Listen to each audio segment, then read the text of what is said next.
خيركم من تعلم القرآن وعلمه۔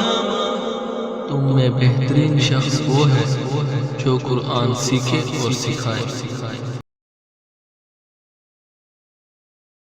الفرقان Study Center. السلام علیکم ورحمۃ اللہ وبرکاتہ۔ الحمد للہ وکفا وسلام علی عباده الذین اصطفى، اما بعد، اعوذ باللہ من الشیطان الرجیم، بسم اللہ الرحمن الرحیم۔ النبی اولی بالمؤمنین من انفسهم وازواجہ امہاتہم۔ رب اشرح لی صدری ویسر لی امری واحلل عقدۃ من لسانی یفقہوا قولی، رب زدنی علما۔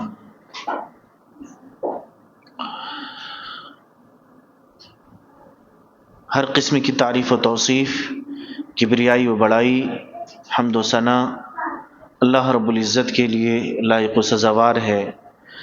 اس کے بعد درود و سلام نازل ہوں اللہ تعالیٰ کے بھیجے ہوئے تمام انبیاء کرام پر، خصوصاً آخری نبی جناب محمد الرسول اللہ صلی اللہ علیہ وسلم پر۔ اللہم صلی علی محمد وعلی آل محمد کما صلیت علی ابراہیم وعلی آل ابراہیم انک حمید مجید۔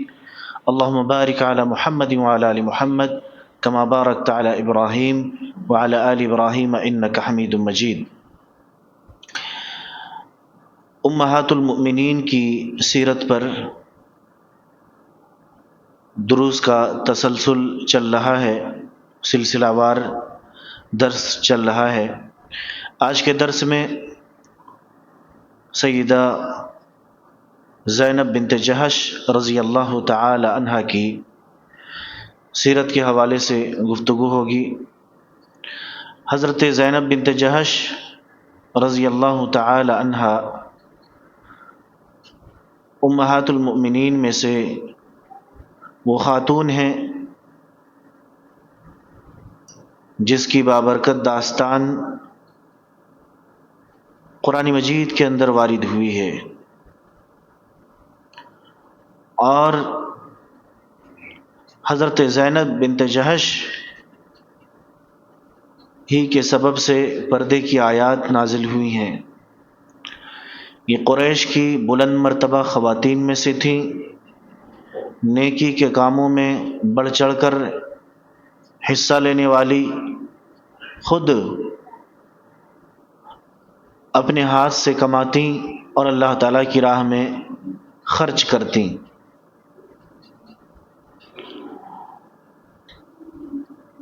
یہ عظیم المرتبت خاتون زاہدہ، روزہ دار اور رات کو عبادت کرنے والی، اللہ تعالیٰ سے گڑ گڑانے والی اور کثرت سے صدقہ و خیرات کرنے والی خاتون تھیں۔ زینب بنت جہش رضی اللہ تعالی عنہا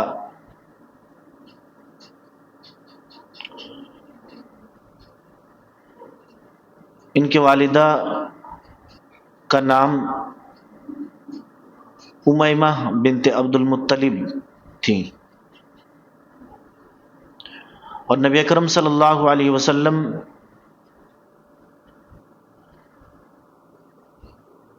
کے بہت قریبی رشتہ دار میں سے تھیں۔ یہ ان کے بھائی عبداللہ بن جہش اور ان کی بہن حمنہ بنت جہش اور ان کے ایک اور بھائی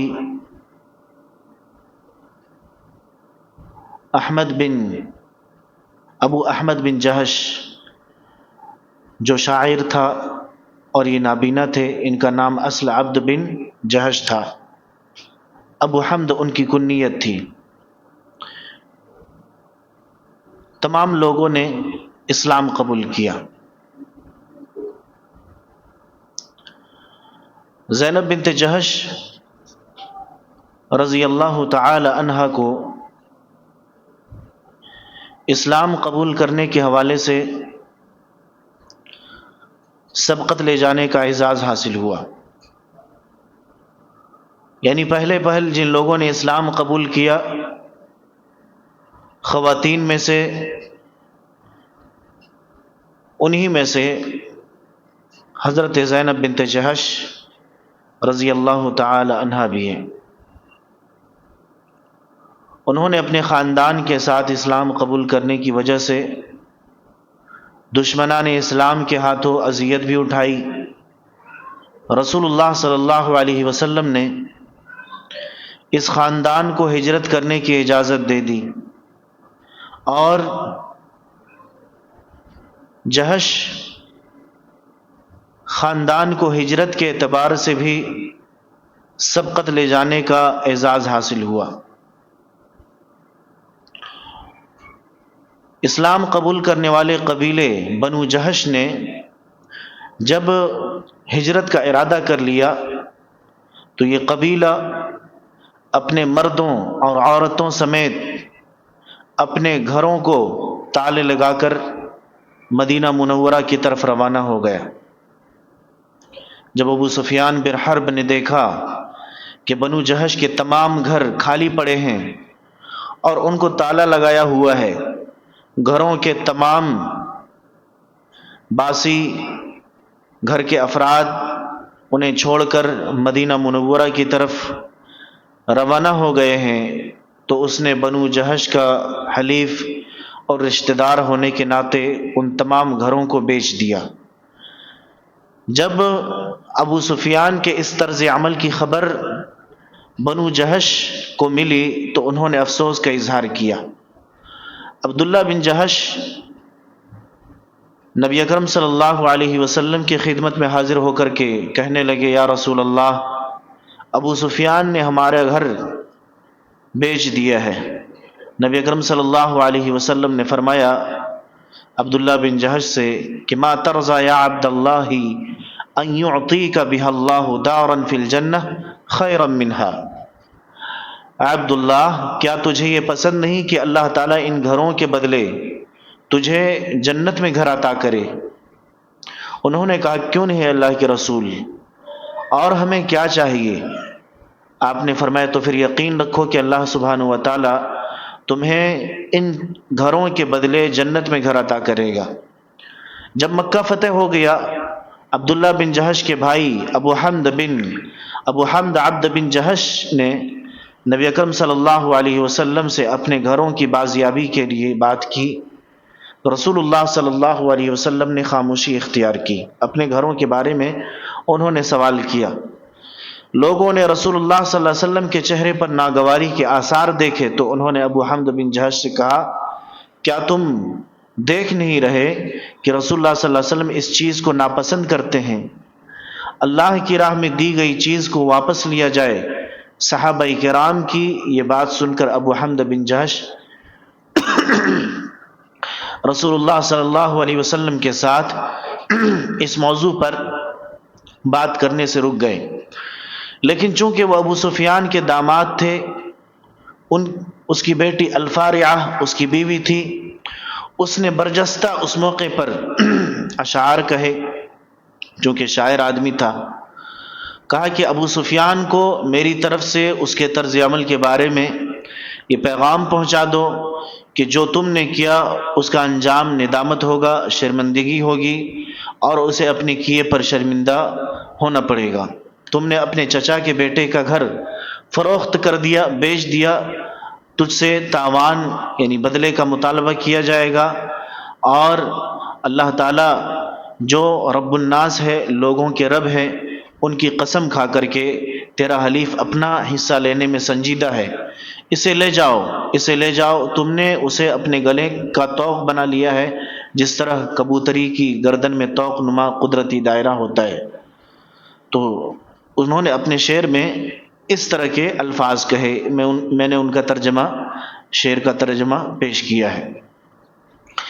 حضرت زینب بنت جہش رضی اللہ تعالی عنہا، ان کی پہلی شادی یعنی نبی صلی اللہ علیہ وسلم کی زندگی میں آنے سے قبل ان کی شادی زید بن حارثہ رضی اللہ تعالی عنہ سے ہوئی تھی۔ زید بن حارثہ نبی صلی اللہ علیہ وسلم کے غلاموں میں سے غلام تھے۔ زید بن حارثہ سے ان کی کوئی اولاد نہ تھی۔ زید بن حارثہ رضی اللہ تعالی عنہ یہ مشہور صحابی ہیں۔ ابو قتادہ رضی اللہ تعالی عنہ بیان کرتے ہیں کہ نبی اکرم صلی اللہ علیہ وسلم نے سیدہ زینب بنت جہش کے ساتھ رشتے کی بات کی تو وہ راضی ہو گئی۔ وہ یہ سمجھی کہ رسول اللہ صلی اللہ علیہ وسلم نے اپنے لیے رشتہ طلب کیا ہے۔ جب انہیں پتہ چلا کہ آپ صلی اللہ علیہ وسلم تو اس کی شادی زید بن حارثہ کے ساتھ کرنے کا ارادہ رکھتے ہیں، تو سیدہ زینب نے ان کے ساتھ شادی کرنے سے انکار کر دیا۔ اس موقع پر اللہ تبارک و تعالی نے یہ آیت کریمہ نازل فرمائی، وَمَا كَانَ لِمُؤْمِنٍ وَلَا مُؤْمِنَةٍ إِذَا قَضَى اللَّهُ وَرَسُولُهُ أَمْرًا أَن يَكُونَ لَهُمُ الْخِيَرَةُ مِنْ أَمْرِهِمْ وَمَن يَعْصِ اللَّهَ وَرَسُولَهُ فَقَدْ ضَلَّ ضَلَالًا مُبِينًا۔ دراصل بات یہ تھی کہ سیدہ زینب بنت جہش رضی اللہ تعالی عنہا یہ بڑی معزز خاتون تھیں، حسب و نسب کے اعتبار سے بھی اور حسن و جمال کے اعتبار سے بھی بڑی معزز خاتون تھی۔ اللہ کے نبی صلی اللہ علیہ وسلم چاہتے تھے کہ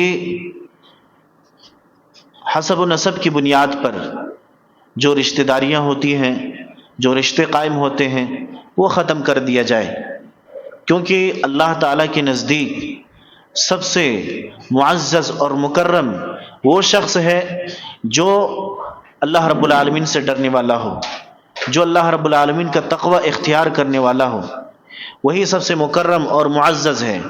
تو اللہ کے نبی صلی اللہ علیہ وسلم نے اس رواج کو ختم کرنے کے لیے اپنے غلام زید بن حارثہ رضی اللہ تعالی عنہ کے نکاح کے خاطر انہوں نے سیدہ زینب بنت جہش کے پاس زید بن حارثہ کا پیغام بھیجا۔ تو وہ سمجھی، زینب بنت جہش نے یہ سمجھی کہ رسول اللہ صلی اللہ علیہ وسلم ہم سے نکاح کرنا چاہتے ہیں۔ ان کو غلط فہمی ہوئی۔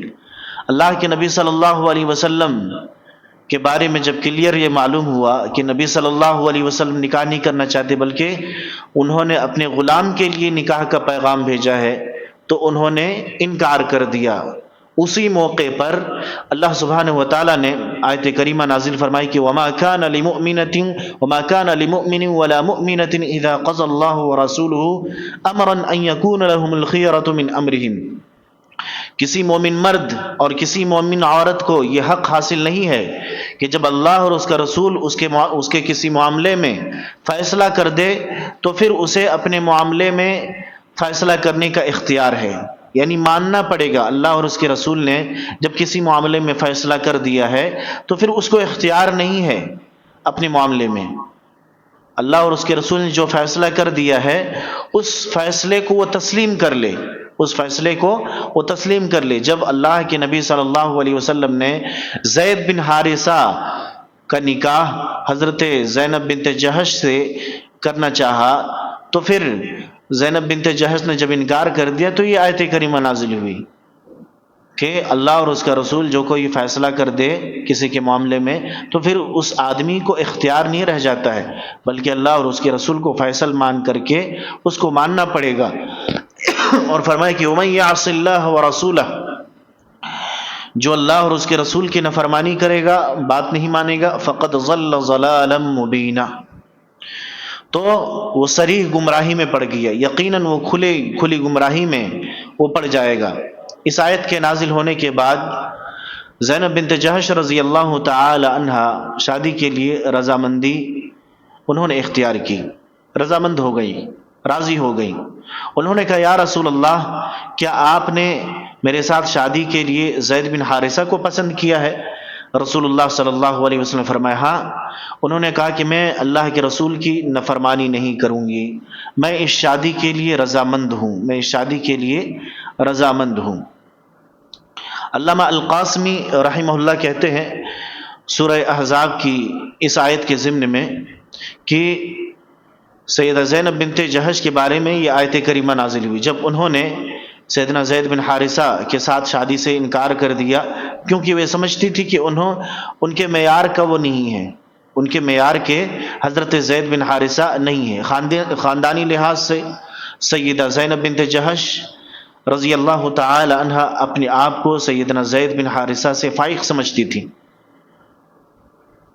اپنے آپ کو اونچی سمجھتی تھی، اس وجہ سے انہوں نے خاندانی لحاظ سے، حسن و جمال کے اعتبار سے اپنے آپ کو اونچا سمجھا انہوں نے، اور نکاح کرنے سے انکار کر دیا۔ تو اللہ کے نبی صلی اللہ علیہ وسلم در حقیقت اس رسم و رواج کو، اس فکر کو، اس سوچ کو ختم کرنا چاہتے تھے، اس لیے انہوں نے اپنے گھرانے ہی سے پہلے شروع کیا کہ اس فکر کو، اس سوچ کو ختم کیا جائے، کیونکہ اللہ رب العالمین کے نزدیک سب سے معزز وہ ہے جو اللہ تعالیٰ سے ڈرنے والا ہے۔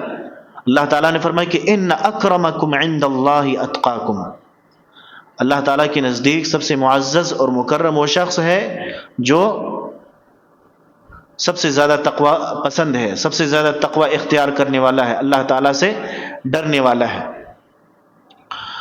ہمارے لیے نصیحت یہ ہے کہ شادی کے معاملات میں ان چیزوں کو سامنے نہیں رکھنا چاہیے کہ کون کیا ہے، کون خان ہے، کون پٹھان ہے، کون انصاری ہے، کون سید ہے، کیونکہ یہ معیار نہیں ہے، یہ معیار نہیں۔ معیار کیا ہے؟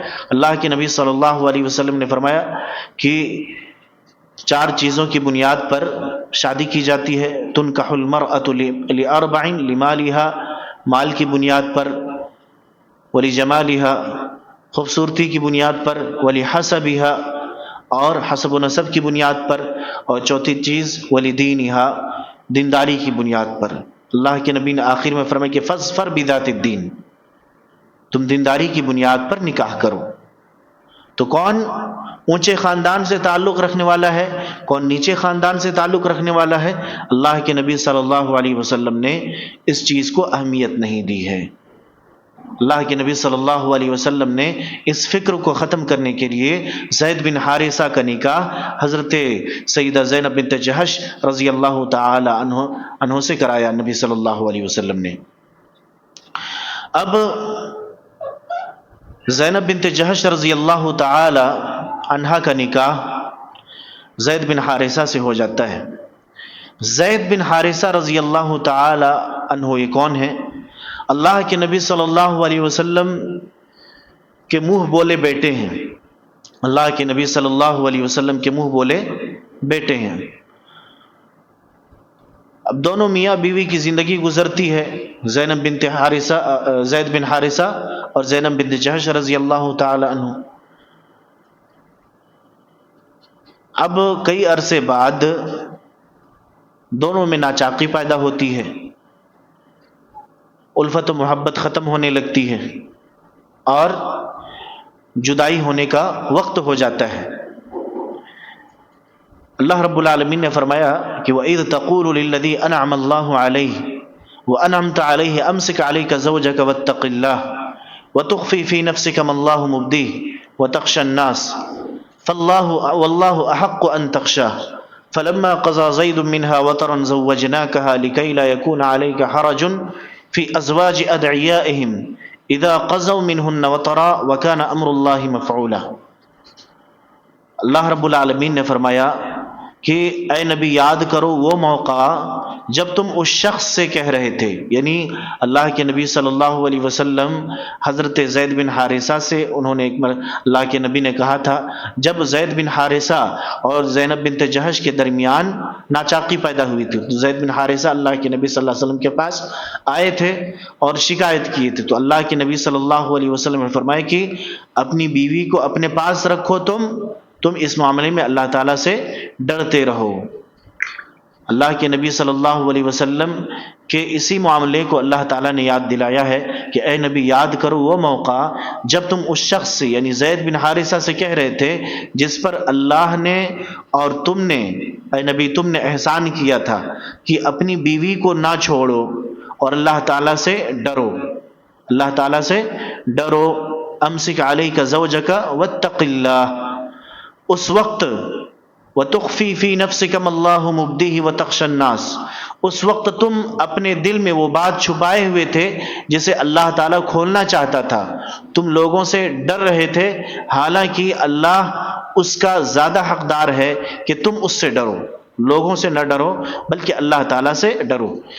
سیدنا زید بن حارثہ رضی اللہ تعالی عنہ اور سیدہ زینب بنت جہش رضی اللہ تعالی عنہ کے گھریلو حالات کشیدہ ہو گئے، ناچاقی پیدا ہو گئی، دونوں کا میاں بیوی کی حیثیت سے رہنا جب مشکل ہو گیا، زید بن حارثہ رضی اللہ تعالی عنہ نے رسول اللہ صلی اللہ علیہ وسلم سے اپنی بیوی سیدہ زینب بنت جہش کی جانب سے شکایت کی، کہا کہ یا رسول اللہ میں اسے طلاق دے دوں گا، تو آپ صلی اللہ علیہ وسلم نے اسے تلقین کرتے ہوئے فرمایا کہ امسک علیک زوجک واتق اللہ، اپنی بیوی کو اپنے پاس رکھو اور اللہ تعالیٰ سے ڈرو، اپنی بیوی کو اپنے پاس رکھو اور اللہ تعالیٰ سے ڈرو۔ امسک علیک زوجک یعنی اپنے پاس رکھو، کیا مطلب؟ اس سے مراد یہ ہے کہ اپنی بیوی کو طلاق نہ دو، واتق اللہ اور اللہ تعالیٰ سے ڈرو۔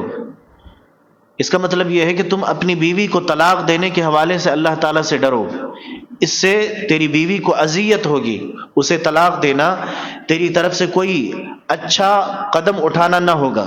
وَتُخْفِي فِي نَفْسِكَ مَا اللَّهُ مُبْدِيهِ، اس آیت میں رسول اللہ صلی اللہ علیہ وسلم سے فرماتے ہیں کہ جس چیز کو اللہ تعالیٰ ظاہر کرنا چاہتا ہے اسے آپ اپنے دل میں چھپا رہے ہیں۔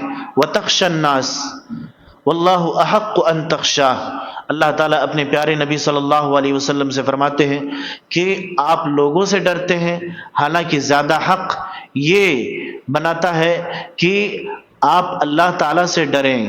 آپ کو اندیشہ ہے کہ لوگ یہ باتیں بنائیں گے کہ آپ نے اپنے منہ بولے بیٹے کی مطلقہ بیوی کے ساتھ شادی کر لی، اور ہم یہ بات واضح کر دینا چاہتے ہیں کہ منہ بولا بیٹا اصل بیٹے کے مانند نہیں ہے۔ اللہ تعالیٰ نے فرمایا کہ منہ بولا بیٹا اصل بیٹے کے مانند نہیں ہوتا ہے، اور ہم لوگوں پر یہ بات بھی واضح کر دینا چاہتے ہیں کہ یہ شادی شرعاً جائز ہے اور درست ہے۔ زوجناکہا لکی لا یکون علی المؤمنین حرج فی ازواج ادعیائہم اذا قضوا منہن وطرا۔ تو اللہ کے نبی صلی اللہ علیہ وسلم نے جب حضرت زید بن حارثہ نے حضرت زینب بنت جہش کو طلاق دے دیا تو اللہ کے نبی صلی اللہ علیہ وسلم نکاح کے تعلق سے گھبرا رہے تھے، ڈر رہے تھے کہ لوگ کیا کہیں گے کہ محمد نے جس کو اپنا بیٹا بنایا تھا پھر اسی بیٹے کی بیوی سے نکاح کر لیا، جب ان دونوں میں جدائی ہوئی، ان دونوں میں طلاق کی نوبت آئی تو لوگ کیا کہیں گے۔ اللہ رب العالمین نے فرمایا کہ لوگوں سے مت ڈریے، وَتَخْشَى النَّاسَ وَاللَّهُ أَحَقُّ أَن تَخْشَىٰ، اللہ تعالیٰ زیادہ حق رکھتا ہے کہ آپ اللہ تعالیٰ سے ڈریے، لوگ کیا بات بنائیں گے اس بات سے مت ڈریے۔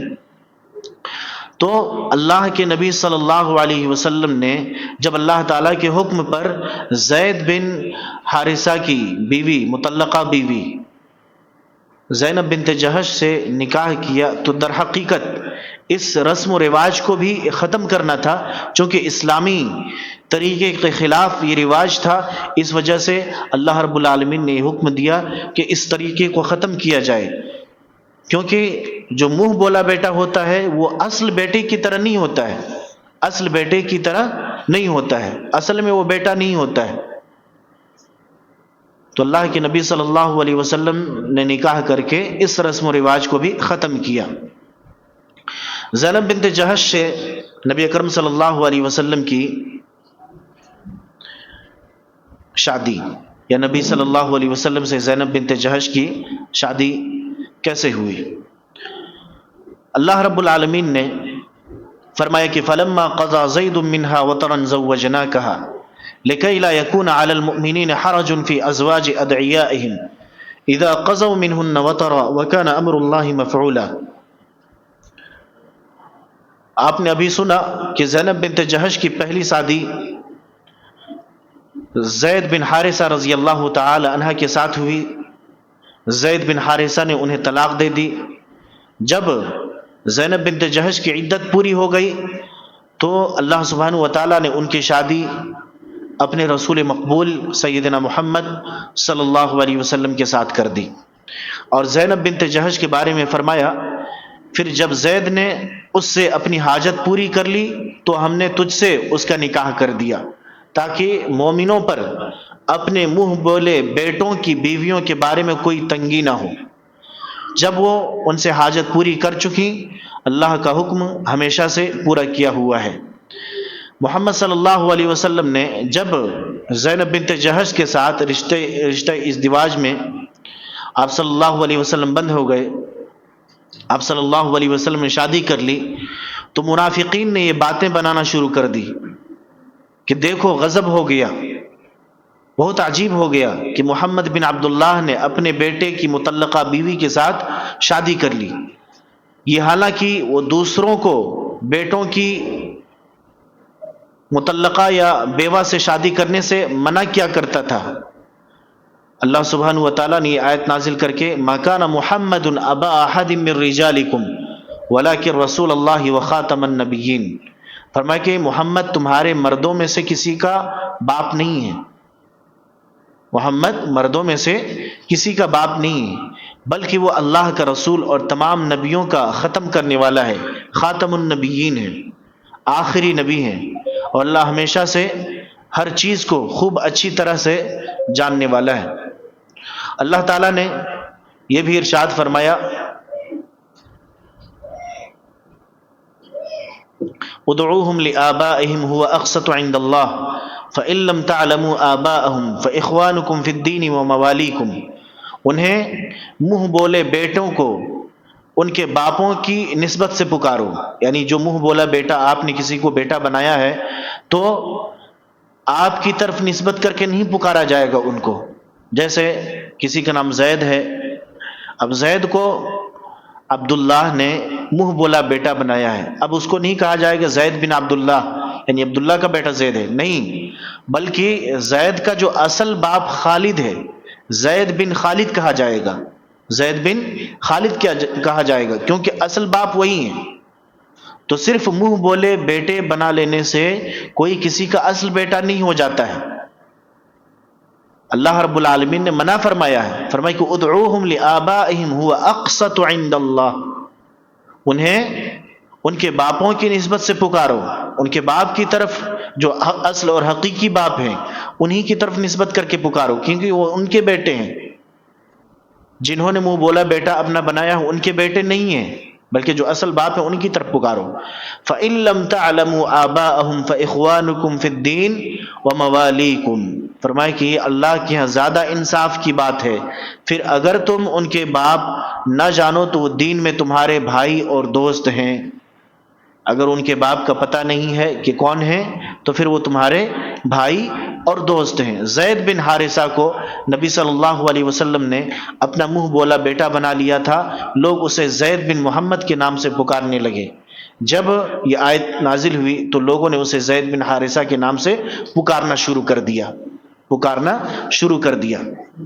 اس آیت کریمہ میں یہ وضاحت کی گئی ہے کہ منہ بولے بیٹے کی مطلقہ بیوی سے شادی کرنا شرعاً جائز ہے، کیونکہ اپنے اصل بیٹے اور حقیقی بیٹے کی مطلقہ سے شادی کرنا ناجائز ہے، لیکن منہ بولے بیٹے جو اصل میں بیٹا نہیں ہے،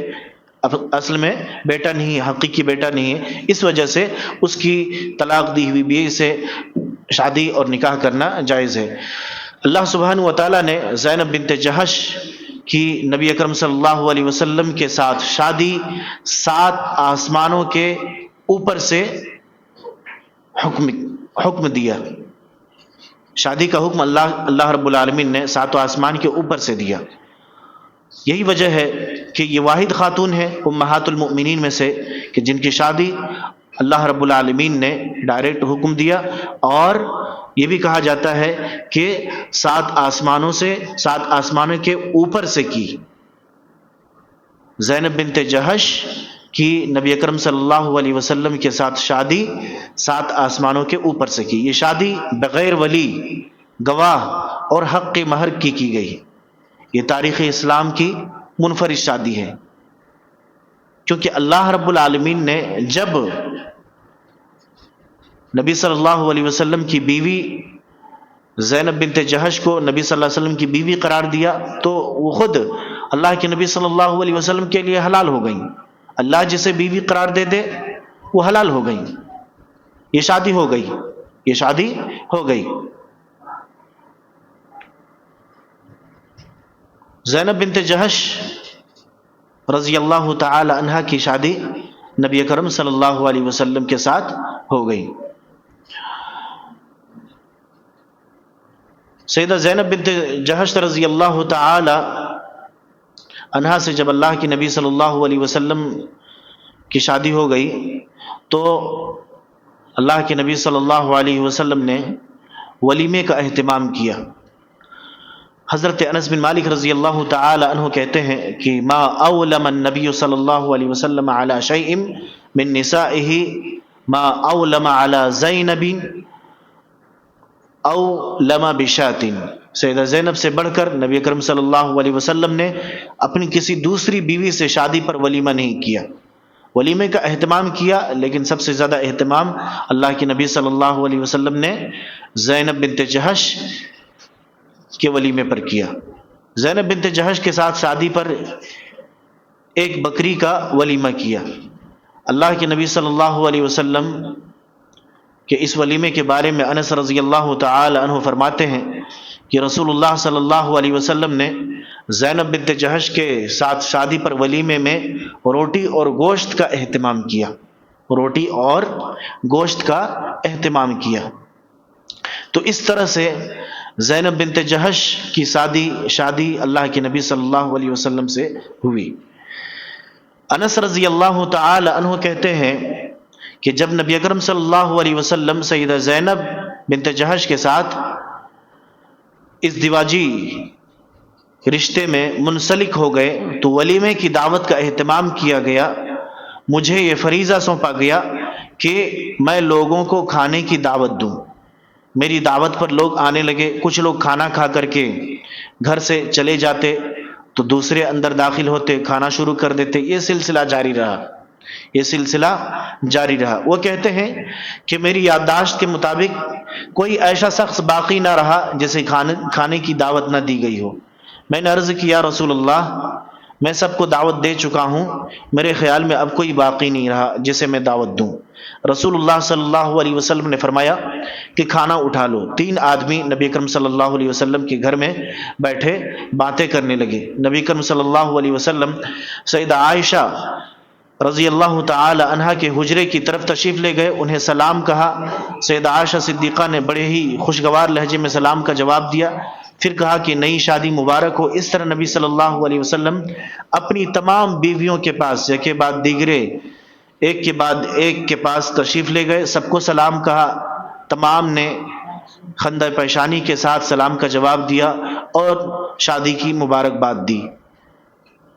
جب آپ اپنی تمام بیویوں کے پاس سے ہو کر کے دوبارہ سیدہ زینب بنت جہش رضی اللہ تعالی عنہا کے گھر میں تشریف لے گئے تو وہ 3 لوگ ابھی تک نبی صلی اللہ علیہ وسلم کے گھر میں بیٹھ کر کے آپس میں باتیں کر رہے تھے. چونکہ نبی صلی اللہ علیہ وسلم اپنی عادت کے مطابق ان سے کچھ کہنا نہیں چاہتے تھے.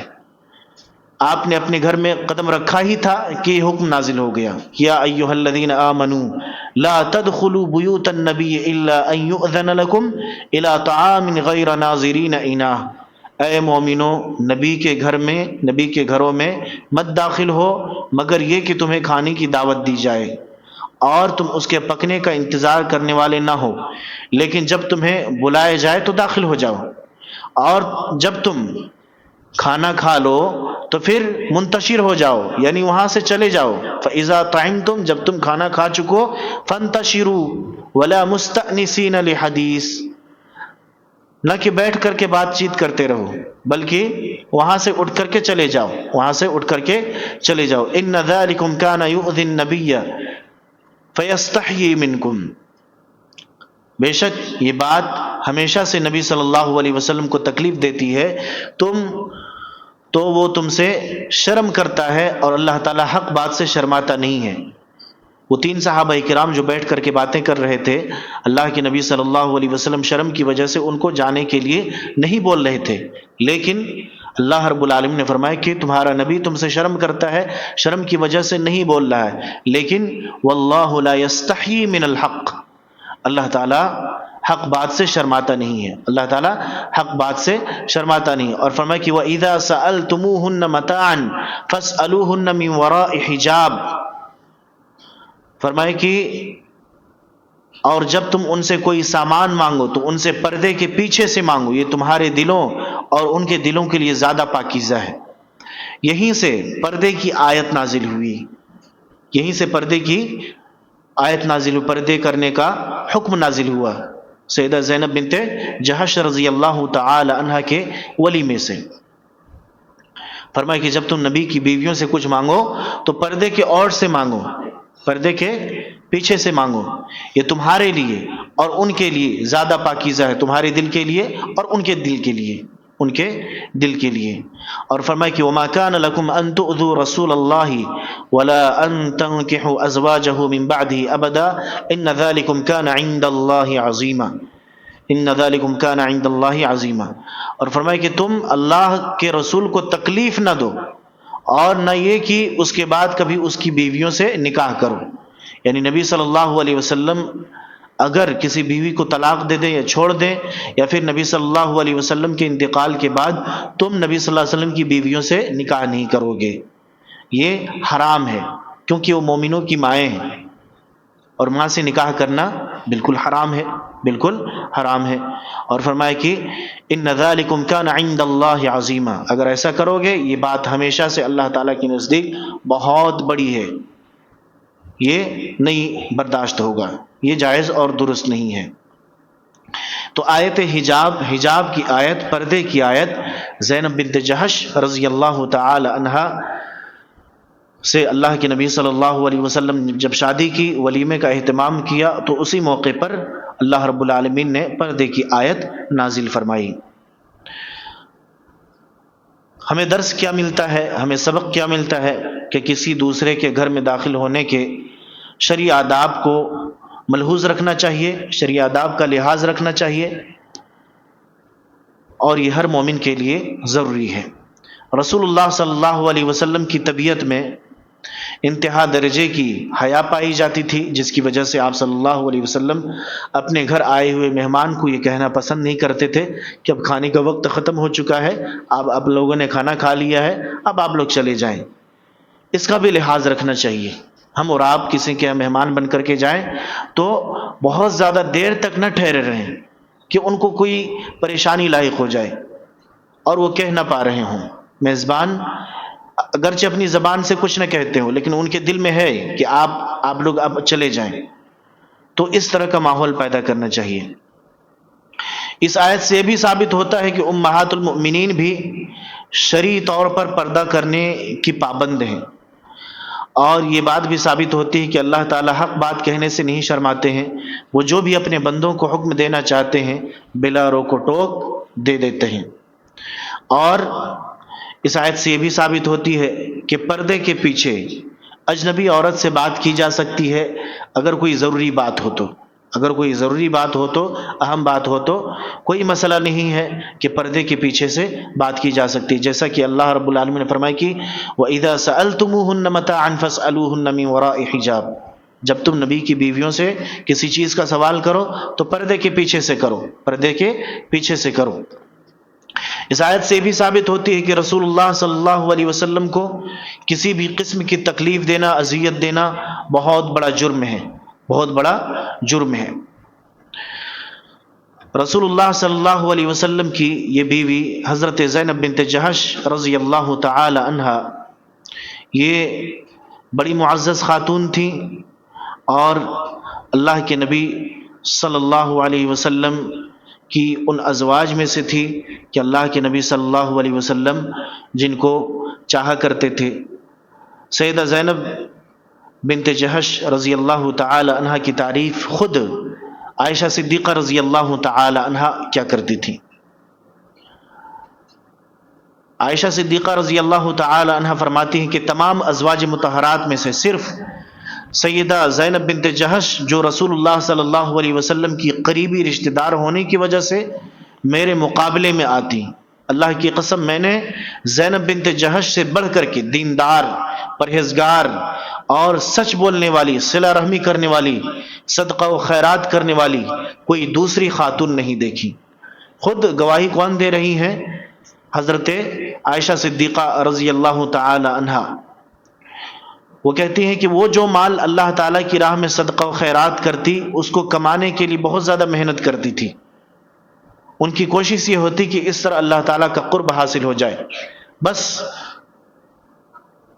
صرف وہ اللہ تعالیٰ کو راضی کرنا چاہتی تھی، صرف وہ اللہ تعالیٰ کو راضی کرنا چاہتی. اور عائشہ صدیقہ رضی اللہ تعالی عنہا پر جب بہتان لگایا گیا منافقین کی طرف سے، تو پھر اللہ کے نبی صلی اللہ علیہ وسلم نے زینب بنت جہش سے پوچھا کہ اے زینب، تم عائشہ کے بارے میں کیا معلومات رکھتی ہو؟ تمہارا کیا خیال ہے، وہ کیسی ہے؟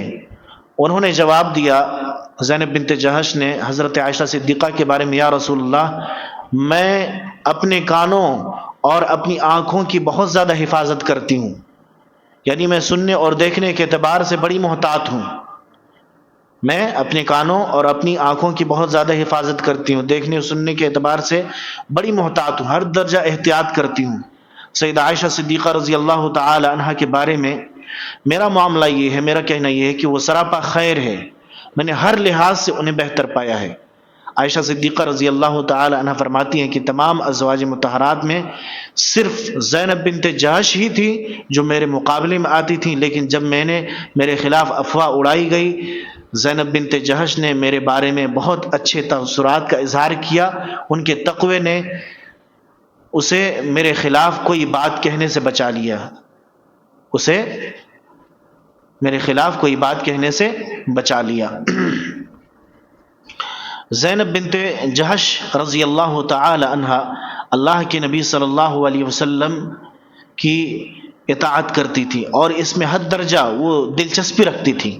ابو ہریرہ رضی اللہ تعالی عنہ کہتے رسول اللہ صلی اللہ علیہ وسلم نے اپنی بیویوں سے فرمایا ایک مرتبہ کہ هذه الحجہ ثم ظہور الحسر، ثم ظہور الحسر، اس حج کے بعد چٹائیوں پر بیٹھ جانا. اس کا مطلب کیا تھا؟ اس کا مطلب یہ تھا کہ اس حج کے بعد تم لوگ حج نہیں کرنا، بلکہ اپنے گھروں میں تم لوگ رہو گی. تمام ازواج مطہرات میں صرف زینب بنت جہش اور سیدہ سودہ بنت زمعہ رضی اللہ تعالی عنہا تھی جنہوں نے اللہ کے نبی صلی اللہ علیہ وسلم کے اس فرمان کو اپنے سامنے رکھا اور حجۃ الوداع کے بعد حج کا سفر نہیں کیا. وہ دونوں یہ کہا کرتی تھی کہ رسول اللہ صلی اللہ علیہ وسلم کے فرمان کے بعد ہم سواری پر کس طرح سے سوار ہوں گے اور سفر حج کے لیے ہم جائیں گے. تو اللہ کے نبی صلی اللہ علیہ وسلم جیسے فرما دیا ویسے ہی ان لوگوں نے عمل کیا، ان لوگوں نے مان لیا. اسی طرح سے سیدہ زینب بنت جہش رضی اللہ تعالی عنہا کی زندگی کو دیکھیے کہ عبادت گزار، عبادت کرنے والی، صدقہ و خیرات کرنے والی تھی. انس بن مالک رضی اللہ تعالی عنہ کہتے ہیں کہ نبی صلی اللہ علیہ وسلم گھر میں داخل ہوئے، آپ نے دیکھا کہ ستونوں کے درمیان ایک رسی بندھی ہوئی ہے، دونوں ستونوں کے درمیان بیچ میں ایک رسی بندھی ہوئی ہے. آپ صلی اللہ علیہ وسلم پوچھا کہ یہ رسی کیسی ہے؟ آپ کو بتایا گیا کہ یہ رسی سیدہ زینب بنت جہش کی ہے. اسے جب اونگ آنے لگتی ہے وہ رسی اپنے بالوں سے باندھ لیتی ہے تاکہ اونگ کی صورت میں وہ زمین پر گرنے سے بچا جا سکے. رسول اللہ صلی اللہ علیہ وسلم فرمایا کہ ایسا کرنا مناسب نہیں ہے، اس رسی کو کھول دو. تم میں سے ہر کوئی نماز اس صورت میں پڑھے جب وہ چاق و چوبند ہو، جب وہ دلچسپی کے ساتھ پڑھ رہا ہو، سستی کے ساتھ نہ. جب اسے اونگ آنے لگے تو بہتر ہے کہ وہ سو جائیں.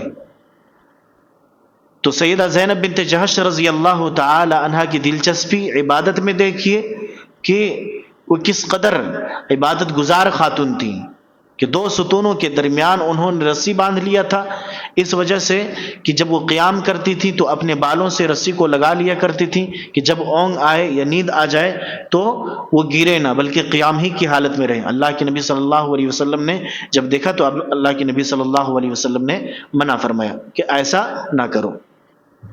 امام ذہبی رحمۃ اللہ علیہ نے سیدہ زینب بنت جہش رضی اللہ تعالی عنہ کی تعریف میں لکھتے ہیں کہ کانت صالحۃ، زینب بنت جہش وہ صالحہ خاتون ہیں، صوامۃ اور روزے رکھنے والی خاتون ہیں، روزے دار ہیں، عبادت گزار ہیں، قوامۃ بارۃ واصلۃ للرحم، صلہ رحمی کرنے والی ہیں، نیکی کرنے والی ہیں، اور تقیۃ اور تقوی شعار ہیں، صادقۃ سچ بولنے والی ہیں، اواہۃ اور خشوع اور خضوع کرنے والی اختیار کرنے والی ہیں، خاشعۃ متضرعۃ اور اللہ تعالیٰ کی راہ میں زیادہ تر گریہ وزاری کرنے والی خاتون ہیں، گریہ وزاری کرنے والی خاتون ہیں۔ عائشہ صدیقہ رضی اللہ تعالی عنہا اس خاتون سے بہت لگاؤ تھا، سیدہ زینب بنت جہش رضی اللہ تعالی عنہا سے، عائشہ صدیقہ رضی اللہ تعالی عنہا کا۔ سیدہ زینب بنت جہش رضی اللہ تعالی عنہا کے بارے میں ایک دلچسپ بات یہ ہے کہ ان کے وفات کے تعلق سے اللہ کے نبی صلی اللہ علیہ وسلم نے فرمایا کہ اسرعکن لحاقا بی اطولکن یدن، تم میں سے زیادہ لمبے ہاتھ والی میرے ساتھ جلد آ ملے گی، یعنی میرے انتقال ہونے کے بعد سب سے پہلے جس خاتون کا انتقال ہوگا اس کے ہاتھ لمبے ہوں گے، اس کے ہاتھ لمبے ہوں گے۔ اور رسول اللہ صلی اللہ علیہ وسلم کے اس فرمان کے بعد عائشہ صدیقہ رضی اللہ تعالی عنہ کہتی ہیں کہ ہم ازواج مطہرات اپنے ہاتھوں کی لمبائی ماپا کرتی تھیں، لیکن جب ہم میں سے سب سے پہلے زینب بنت جہش کا انتقال ہوا تھا تو ہمیں پتہ چلا کہ لمبے ہاتھ سیدہ زینب بنت جہش کے تھے۔ لمبے ہاتھوں سے مراد یہ تھا کہ ہاتھ کی لمبائی نہیں، بلکہ سب سے زیادہ صدقہ و خیرات کرنے والی جو خاتون ہیں، اپنے ہاتھوں سے سب سے زیادہ خرچ کرنے والی جو خاتون ہیں، وہ سب سے میرے انتقال کے بعد سب سے پہلے انتقال کریں گے۔ وہ کون، کس نے انتقال کیا، کون انتقال ہوئی؟ سیدہ زینب بنت جہش۔ زینب بنت جہش اللہ کے نبی صلی اللہ علیہ وسلم کے انتقال کے بعد سب سے پہلی خاتون ہیں جن کا انتقال ہوا۔ زینب بنت جہش اپنے ہاتھ کی کمائی سے صدقہ و خیرات کیا کرتی تھیں، وہ سلائی کا کام جانتی تھیں، سلائی کا کام کرتی تھیں، اور سلائی کا کام کر کے وہ جو کماتی تھیں اللہ تعالیٰ کی راہ میں خرچ کرنے والی تھیں۔ سیدہ زینب بنت جہش رضی اللہ تعالی عنہا 20 ہجری میں وفات پائی، 20 ہجری کو انتقال ہوا، اور اسی سال میں مصر بھی فتح ہوا تھا۔ حضرت عمر بن خطاب رضی اللہ تعالی عنہ نے ان کی نماز جنازہ پڑھائی، اور جنت البقی یعنی بقیع غرقد، جنت البقی نہیں بلکہ بقیع غرقد قبرستان میں، بقیع قبرستان میں زینب بنت جہش رضی اللہ تعالی عنہا کو دفن کیا گیا۔ حضرت عمر بن خطاب رضی اللہ تعالی عنہ نے نماز جنازہ پڑھائی۔ اللہ تعالیٰ سے دعا ہے کہ اللہ تبارک و تعالی ہم سب کو صحیح سمجھ کے توفیق دے، آمین۔ اقول قولی ھذا واستغفر اللہ لی ولکم ولسائر المسلمین فاستغفروہ انہ هو الغفور الرحیم۔